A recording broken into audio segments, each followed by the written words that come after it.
네, 안녕하십니까. 신바람 구호교실의 신바람입니다. 자, 오늘 배울 교과서는 비상교과서 2학년 1학기 대단원 6단원의 첫 번째 소단은 문학작품 속의 전달자에 대해서 배워보는 시간을 갖도록 하겠습니다. 자, 이 글의 제목을 딱 보면 알겠지만요. 문학작품 속의 전달자, 즉 서술자, 작품 속에 말하는 이에 대해서 이야기하는 설명문을 알 수 있습니다. 그러면 설명문의 특징은 정보를 전달한다라고 이야기했었죠. 문학작품 속의 전달자가 어떠한 역할을 하고, 그리고 그 서술자가 어떠한 특징을 갖고 있는지를 파악하는 것이 이 글에서 중요한 포인트가 될 수 있다라는 걸 우리가 파악할 수 있습니다. 자, 선생님과 공부할 때는 가져야 되는 준비물 3가지가 있죠. 공부하고자 하는 마음가짐, 그리고 삼색볼펜과 형광펜 준비되셨으면 우리 교재 194쪽 가문단부터 시작하도록 하겠습니다. 오늘도 열심히 공부해 주시길 부탁드립니다. 자, 가문단입니다. 모든 이야기에는 이야기를 전달하는 사람이 있다. 자신의 이야기를 전달하는 사람, 자신이 본 이야기를 전달하는 사람, 또는 자신이 경험하지 못했지만 다른 사람에게서 들은 이야기를 전달하는 사람 등이 있다. 문학작품 속에도 이야기를 전달하는 사람이 있다. 이처럼 이야기를 전달하는 사람을 한자어로 화자라고 한다. 자, 보실까요? 이야기를 전달하는 사람을 화자라고 한다. 이야기라고 하니까 소설에서만 화자가 존재한다고 생각할 수도 있지만 시에서도 시의 내용과 정서를 전달해주는 시적 화자가 있다. 자, 그러니까 시, 소설 다 화자가 있다라고 이야기를 하고 있습니다. 처음 부분의 소주제를 살펴볼까요? 문학작품 속에서 이야기를 전달하는 사람인 화자가 있다는 것을 이야기했습니다. 자, 먼저 소설 속의 서술자에 대해서 알아보자. 자, 지금 서술자에 대해서, 소설 속의 서술자에 대해서 공부해 보도록 하겠습니다. 옛날 이야기나 고전소설은 이야기를 들려주는 사람이 이야기 밖에 있다. 이야기 밖에 있다라는 거죠. 시점이 정해져 있더라는 거예요. 이야기 밖에 있다라고. 옛날에 순이와 도리가 살았는데 하는 시기다. 그러나 현대소설의 서술자는 늘 이야기 밖에만 있는 것은 아니다. 가령 주요 소배 소설 사랑손님과 어머니에서 나는 금년 6살 난 처녀의 입니다. 나라고 했죠? 작품 속에 나가 등장하는 거죠.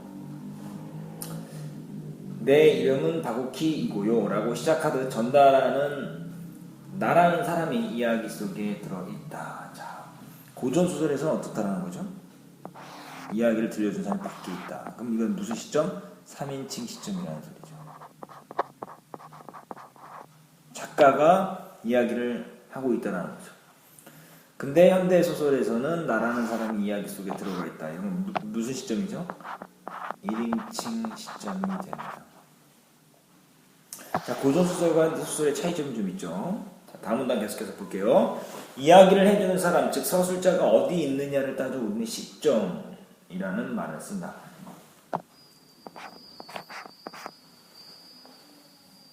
자, 서술자의 위치에 따른 이제 시점을 보도록 하겠습니다. 이야기를 보는 지점이 어디냐에 따라 이렇게 달라지는데요. 이야기꾼이 이야기 속에 등장하느냐, 이야기 밖에 있느냐. 이건 아까 이야기했지만 이야기 속에 등장하면 1인칭 시점, 이야기 밖에 있으면 3인칭 시점. 이야기를 다 아는 듯이 밖에 있는데 이야기를 다 아는 듯이 쓰느냐. 다 안다. 전지적 작가 시점이죠. 전지. 모든 것을 다 안다. 아니면 관찰하듯이 쓰느냐. 밖에 있는데 관찰하듯이 쓰느냐는 3인칭 관찰자 시점. 작가 관찰자 시점이죠.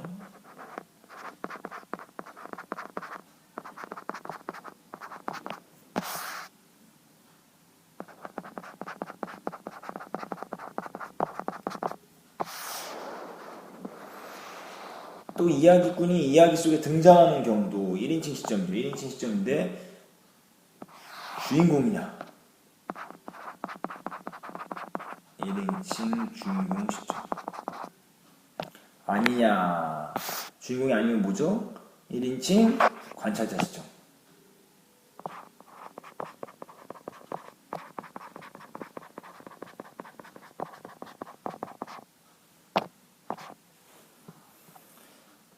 옛날 이야기에서 한번 보시죠. 옛날 이야기 한 편을 읽고 시점의 문제를 좀 더 생각해보자. 자, 1인칭 시점, 3인칭 시점 나누는 기준이 뭐죠? 서술자가 안에 있느냐 밖에 있느냐입니다. 안에 있으면 1인칭 시점이 되고요. 밖에 있으면 3인칭 시점이 됩니다. 그리고 1인칭 시점에서 주인공 시점이냐 아니면 관찰자 시점이냐라고 하는 것은 주인공 시점은 나의 이야기를 하는 것이냐, 내가 주인공인 거예요. 아니면 나가 나의 이야기를 하는 것이 아니라 다른 사람의 이야기를 하고 있는 것이냐 하면 관찰자 시점입니다. 3인칭 시점 같은 경우에는 서술자가 모든 것을 다 알고 있다. 이것은 신의 입장에서 전지 모든 것을 다 알고 있다. 전지적 작가 시점. 하지만 서술자 작가가 관찰하듯이 쓰고 있다. 이는 3인칭 작가 관찰자 시점이다라는 거 기억해 두시길 바랍니다. 시점에는 1인칭과 3인칭 시점밖에 없다는 거 꼭 기억해 두십시오. 3인칭은 작가라는 것이 붙습니다. 꼭 기억해 두시길 바라면서 라운단 이야기 한번 들어보죠. 옛날에 큰지가 작은 당나귀를 보고 조롱하며 네가 나보다 작다 하고 말하는 게야. 이 말을 들은 당나귀가 어찌 분하지 않겠어? 어찌 분하지 않겠어? 분하다라는 심리를 알죠? 쥐에게 어떻게 네가 나보다 크냐? 나는 당나귀인데 쥐가 당나귀보다 크다는 말은 들어보지 못했다. 나는 등 쥐에게 따져 물었지만 쥐는 콧방귀를 끼며 자기가 당나귀보다 크다고 우기는 거야. 당나귀는 너무 분하기도 하고 분하다. 쥐에게 본때를 보여줘야 되겠다라는 생각에 재판소를 찾아가기로 했지. 자, 지금 지금 선생님 밑주신 부분 다 뭡니까? 이 부분 이야기를 다 읽어보니까 지금 이 시점이 뭐예요? 이 부분 이렇게 읽었을 때 무슨 시점이에요? 전지적 작가 시점.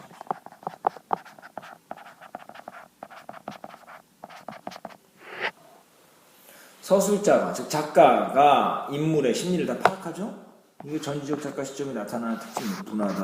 분하다, 본때를 보여줘야 되겠다. 이런 전지적 작가 시점의 특징이 드러나는 부분이 전지적 작가 시점의 특징이 드러나는 부분이 이렇게 밑주신 부분에 나와 있는 겁니다. 전지적 작가 시점이에요. 다음 페이지 195쪽 가도록 하겠습니다.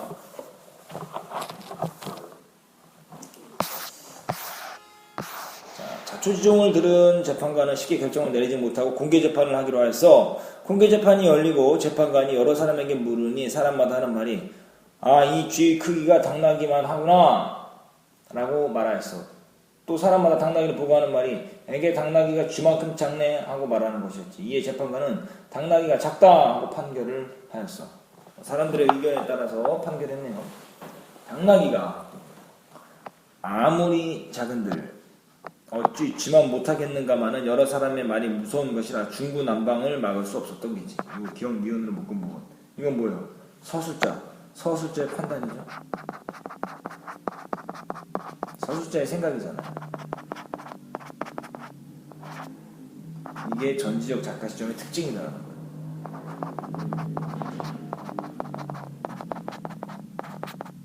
전지적 작가 시점의 특성이 나타나는 거죠. 서술자의 판단과 생각이 드러난다는 거죠. 자, 그래서 이 이야기의 서술자는 이야기 속에 등장하는 인물이 아니다. 등장하는 인물이 아니죠? 밖에 있죠. 등장인물의 속마음을 다 알고 있는 상태에서 이야기를 전달하고 있다. 자, 이게 뭡니까? 전지적 작가 시점의 특징이에요.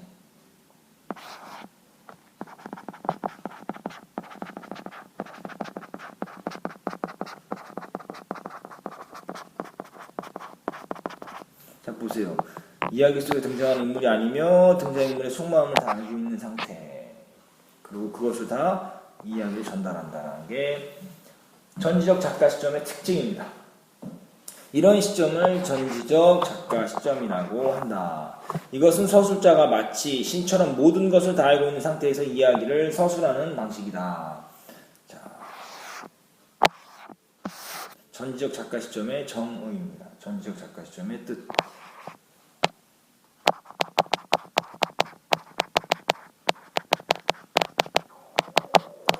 시점의 정의. 옛날 이야기는 대부분 이와 같은 전지적 시점에서 전개된다. 만일 이 옛날 이야기를 소설로 바꿔본다면 쓰는 사람에 따라 다른 시점을 택할 수 있을 것이다. 지금은 전지적 작가 시점을 배웠습니다. 이제 어떤 시점으로 바뀌나 맞춰보세요. 선생님 질문하도록 하겠습니다. 어느 날 어떤 쥐가 내 앞에 나타나더니 네라 그랬어요. 나가 등장했으니까 일단 무슨 시점? 그렇죠. 1인칭 시점입니다. 선지적 작가 시점에서 당나귀가 1인칭 시점에서는 나로 바뀌었습니다. 네가 나보다 작다 하고 말하는 것이다. 나는 적잖이 당황할 수밖에 없었다. 지가 와서 당나귀인 나에게 자기가 더 크다고 말을 하는 것은 조금 어처구니가 없었다. 이 부분, 밑주신 부분은 다 뭡니까? 바로 주인공의 심리가 어때요? 주인공이 당나귀의 심리가 그대로 드러나죠.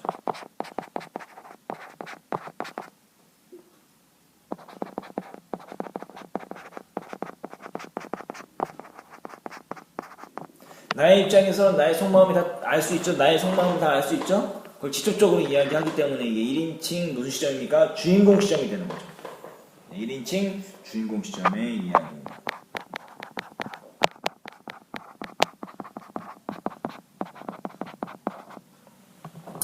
이렇게 이야기 속에 등장인물이자 주인공의 당나귀가 이야기를 끌어가도록 한다면 1인칭 주인공 시점이 된다. 자, 이야기 속의 등장인물이자 주인공의 당나귀가 이야기를 끌어가도록 한다면 이게 뭡니까? 1인칭 주인공 시점의 특징입니다. 1인칭 주인공 시점의 특징을 봐. 이 경우 당나귀의 생각과 마음을 생생하게 그릴 수 있다. 특징 2번이 되겠습니다. 그러니까 1인칭 주인공 시점의 특징은 주인공이 자신의 이야기를 끌어나간다라는 거고요. 또 하나의 특징은 자신의 생각과 마음을 생생하게 나타낼 수 있다는 겁니다. 그렇다고 이야기 속의 나인 당나귀가 글쓴이인 것은 아니다. 이야기꾼이 곧 작가는 아니라는 뜻이다. 이렇게 되는 이런 공식이 성립되는 거죠. 작가는 서술자가 아니다. 이런 겁니다. 문학작품이니까요. 또 작품 속에 등장하는 주변 인물의 입장에서 당나귀와 쥐의 시비 과정을 보고 다른 사람에게 전달하듯이 쓸 수 있다. 전달하듯이 쓸 수 있다. 이건 무슨 시점이죠? 1인칭 관찰자 시점을 이야기하고 있습니다. 재판이 시작되자 그 재판장에 모인 사람들은 재판관의 입을 바라보았다. 재판관은 여러 사람이 자유로이 의견을 말하게 하였고 사람들은 각자 자신의 의견을 말하기 시작했다. 1인칭 관찰자 시점의 특징이 드러나는 부분입니다.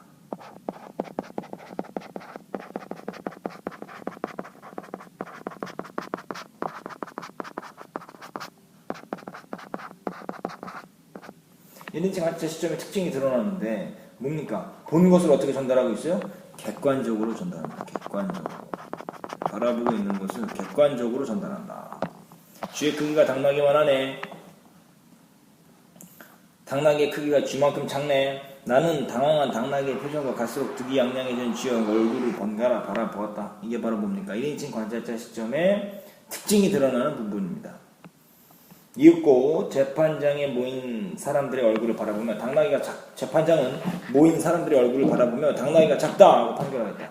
재판장에 모인 사람들은 흡족한 표정이었지만 당나귀만은 이 판결을 믿을 수 없다는 표정이었다. 이것은 등장인물의 심리가 직접 제시 안 되죠? 직접 제시가 되지 않고 나의 눈에 비친 대로 겉으로 드러난 모습만이 드러나 있습니다. 그러니까 이것은 우리가 뭐예요? 추측해야 돼요. 그러니까 객관적으로 전달했기 때문에 행동과 어떤 대화를 통해서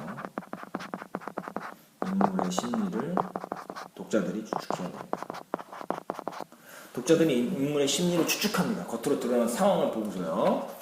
자, 1인칭 관찰자 시점의 특징을 배워보고 있습니다. 계속해서 배워볼까요?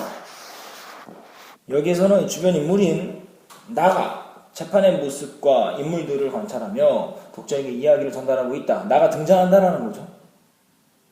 이처럼 작품 주변 인물인 나가 주인공과 등장인물을 관찰하며 본 것을 독자에게 전달하는 방식을 뭐라고 한다? 1인칭 관찰자 시점이다라고 한다.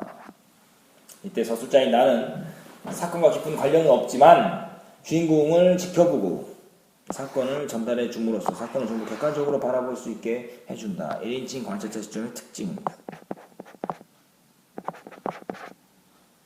네, 다 쓸까요? 1인칭 관찰자 시점의 특징.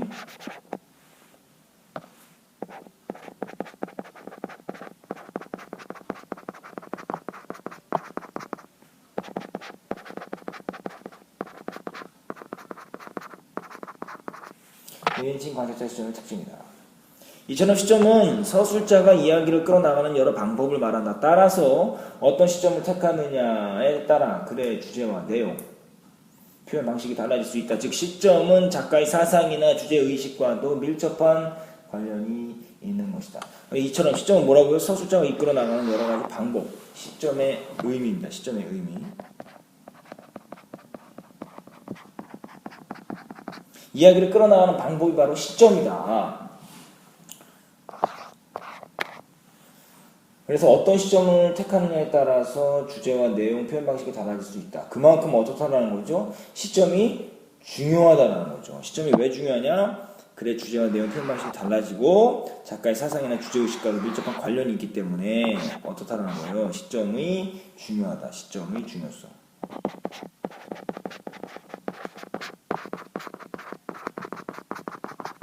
시점은 글의 주제와 내용, 표현 방식을 달라지게 하며 작가의 사상과 주제의식과도 밀접한 관련이 있기 때문에 시점은 중요하다는 것을 꼭 기억해 두시고요. 중간일의 소주전의 시점의 종류와 특징입니다. 자, 그렇다면 시는 어떨까? 소설에서 배웠으니까요. 소설은 서술자라고 배웠고요. 시에서는 뭐라고 한다? 시적 화자라고 한다.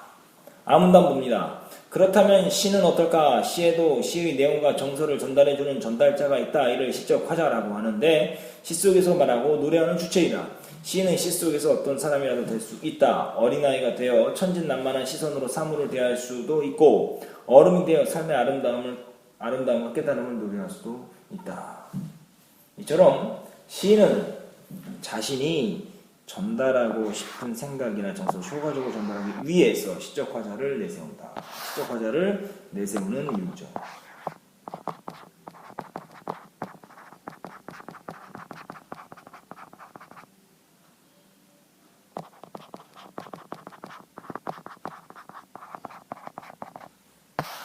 그러므로 시의 화자를 어떤 인물로 설정하느냐, 어떤 성격을 부여하고 어떤 표정과 태도를 갖게 하느냐는 것은 시인이 어떤 정서와 분위기, 내용, 주제를 전달하고자 하는가와 밀접하게 연관되어 있다. 다음은 함영수의 그애라는 시를 살펴보도록 하자. 지금 여기 예로 나오는 당나귀와 쥐의 이야기 그리고 이 시를 잘 기억해 두셔야 시험 문제 풀 때 잘 풀 수 있습니다.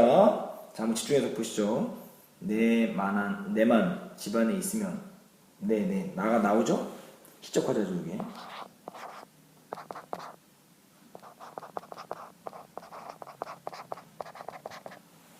내만 집안에 있으면 그 애는 배제, 박, 전신때 기댄 채 종시 들어오지 못하였다. 바삐 새하얀 운동화를 갈아입고 내가 옷방문으로 도망치는 걸 보고야 그 애는 우리 집에 들어갔다. 이제는 그 애가 갔음쯤 할 때 내가 가만히 집으로 들어가 얼굴을 붉히고 어머니에게 물으면 그 애는 어머니가 권하는 고기도 안 넣은 시라기 작물에 푸콩 조밥을 말어 맛있게 먹고 갔다고 한다. 오랜만에 한 번은 저의 어머니 심부름으로 우리 집에 오던 그 애는 우리 집에 오는 것이 좋았나 나빴나 퉁퉁한 얼굴에 말이 없더네. 그 애의 이름은 무애라고 불렀더라. 이렇게 되는 시입니다. 자, 시의 내용인데요. 그러니까 내가 있으면 어떻다라는 거예요. 내가 있으면 부끄러워서 들어온다, 들어오지 않는다. 들어오지 않아요. 누가요? 그 애가. 부끄러워 들어오지 못합니다. 우리 집에 들어오지 못한 거예요. 그 애가 집에 간 후에, 그 애가 우리 집을 떠난 후에 얼굴을 붉히고 나도 부끄러운 거죠. 다시 집으로 들어간 거예요. 근데 그 애가 자기의 어머니의 심부름으로 우리 집에 왔었던 아이라는 걸 알 수 있죠. 근데 그 애를 지금 기억한다 못한다? 못한다. 그 이름이 무애라고 불렀더라? 라고 하면서 우리 집에 심부름을 오던 그 애의 모습을 회상하는 거죠. 과거 회상적인 시입니다. 이 시의 화자는 그 애를 생각하고 있는 어른인 나이다. 그 그 애를 생각하고 있는 어린 나. 이게 시적 화자죠.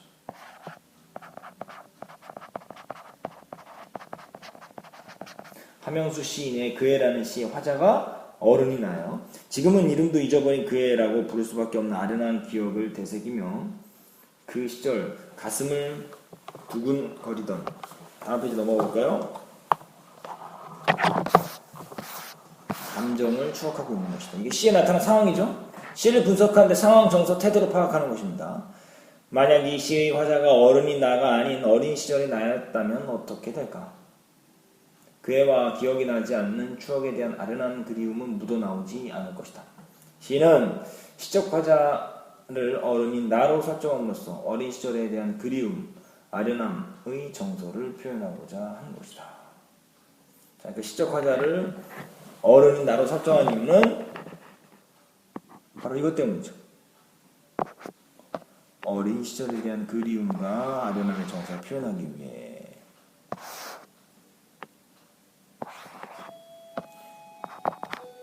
시적 화자를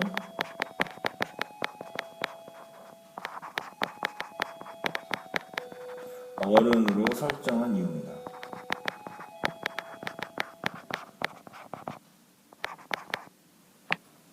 이처럼 시인은 자신이 전달하고자 하는 정서나 주제를 가장 효과적으로 전달할 수 있는 인물을 시적 화자로 내세운다. 효과적으로 전달할 수 있는, 주제를 효과적으로 전달할 수 있는 인물을 내세우는 거예요.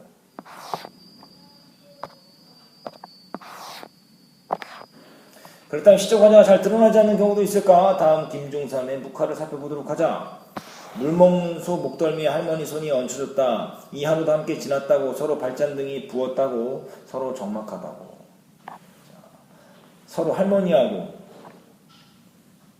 소가 뭐 하는 거예요? 외로운 처지를 뭐 하는 거예요? 서로 위로하는 거죠. 서로 위로하고 있는 거죠. 이 시에서는 시적 화자가 잘 드러나지 않는다. 소의 목덜미를 쓰다듬어 준 할머니를 바라보는 시선이 느껴질 뿐이다. 그렇지, 할머니하고 소를 쳐다보는 시선만 느껴질 뿐이죠. 나가 등장하진 않아요. 멀리서 바라보는 거예요. 이런 시선은 고요한 마음으로 할머니와 소를 바라보는 관조적 성격을 드러내준다. 그냥 담담하게 사물과 사람, 대상을 객관적으로 바라보는 게 관조적인 겁니다. 아무런 감정 없이.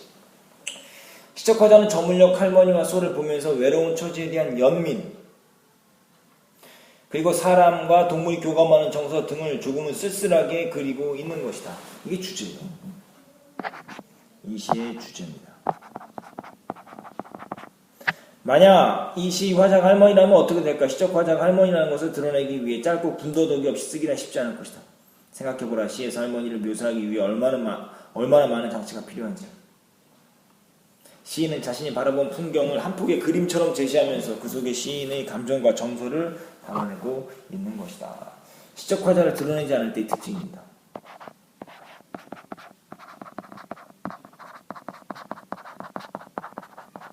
숨겨 놓았을 때, 그러니까 드러내지 않았을 때.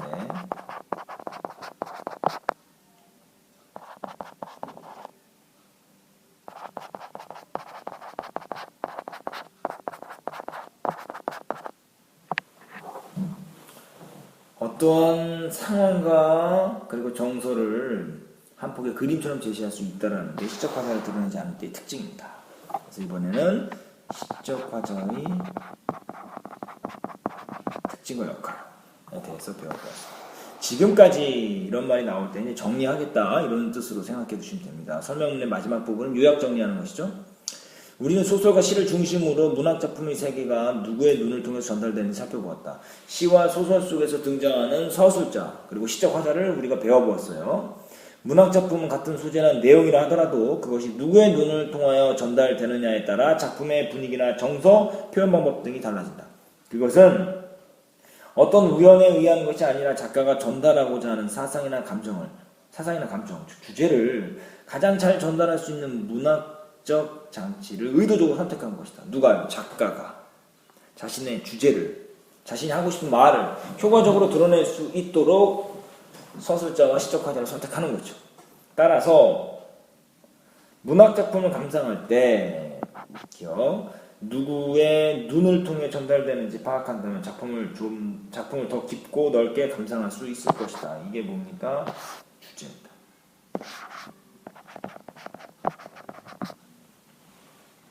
문학 작품을 더 깊고 넓게 감상할 수 있으려면 작품의 누구의 눈을 통해 전달되는지, 즉 서술자가 누군지, 그죠?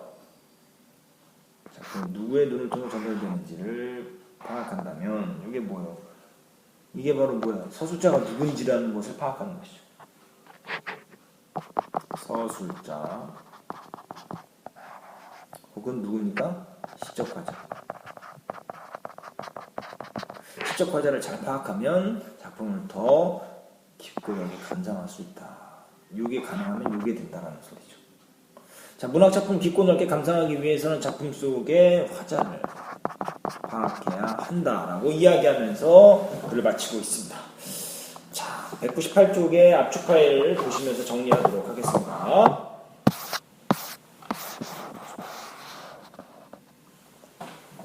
글의 종류 설명문이라고 아까 이야기했죠. 소설과 특징 보죠. 소설과 시의 화자의 특징과 역할에 대해서 이야기했다는 거 기억해 두시고요. 정의, 예시, 분류, 대조 등의 다양한 표현 방법을 통해서 독자의 이해를 돕고 있다는 거 구성은 읽어보시고요. 시점의 뜻은 뭐냐? 시점이라는 것은 이야기를 전달해 주는 서술자가 이야기를 보는 지점인데, 시점의 종류 1인칭 시점과 3인칭 시점.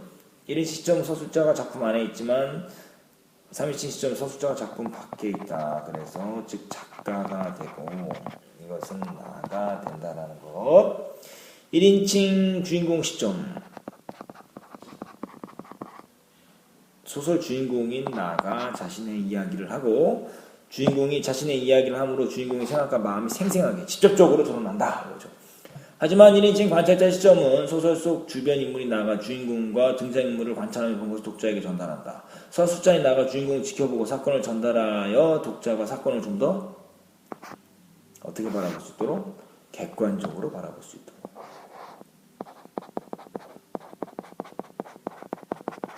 이게 이제 관찰자 시점의 특징이고요. 소설 속에 등장하는 인물이 아닌 서술자가 마치 신처럼 등장인물의 속마음 모든 것을 다 알고 있는 상태에서 이야기한다.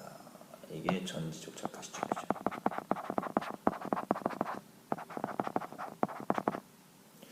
이 전지적 작가 시점은 독자의 어떤 상상이나 추리를 뭐합니까? 사실 많이 제한합니다. 왜냐하면 다 전달해주니까, 신의 입장에서 다 해설을 해주니까요. 사실 상상하기가 쉽지가 않죠.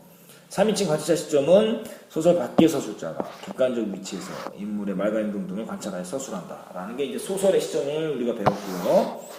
이제 시죠. 시에서는 뭐라 그랬죠? 시적화자. 시적화자. 시에서 말하는 사람. 어떤 사람도 될 수 있고 시 속에 직접 드러나지 않기도 하고 작품의 정서와 분위기 및 주제를 전달하려는 시인의 의도와 밀접한 관련을 맺고 있다. 시인이 전달하고자 하는 사상과 감정, 즉 주제를 효과적으로 전달하는데 도움을 준다. 시적 화자가 드러날 때와 드러나지 않을 때의 차이. 드러날 때는 대체로 시적 화자의 특성에 따라 작품의 분위기, 내용, 주제 등이 달라집니다. 드러나지 않을 때는 한 폭의 그림처럼 제시된다. 그 속에 시인의 감정과 정서가 드러난다라고 이야기를 하고 있습니다. 그래서 오늘 배운 부분은 이 서술자, 작품 속에 말하는 이에 대해서 배운 거예요. 소설과 시에서 나타나는 작품 속에 말하는 이. 그래서 뒤에 보면 우리 2단원은 사랑손님과 어머니죠. 3단원은 나룻배와 행인이죠. 그래서 소설과 시 속에 드러나는 서술자의 특징을 좀 잘 파악해 두는 것이 여러분들에게 도움이 되리라 생각이 듭니다. 오늘 공부한 것들 한번 복습해 보실 필요가 있고요. 궁금한 부분이 있다면 꼭 질문하십시오. 그래서 해결하셔야 됩니다. 오늘 끝까지 최선을 다해서 선생님의 이야기를 경청해 주셔서 진심으로 감사합니다. 공부하느라 고생 많았습니다. 다음 시간에 다시 만나요. 소년이여 야망을 가져라.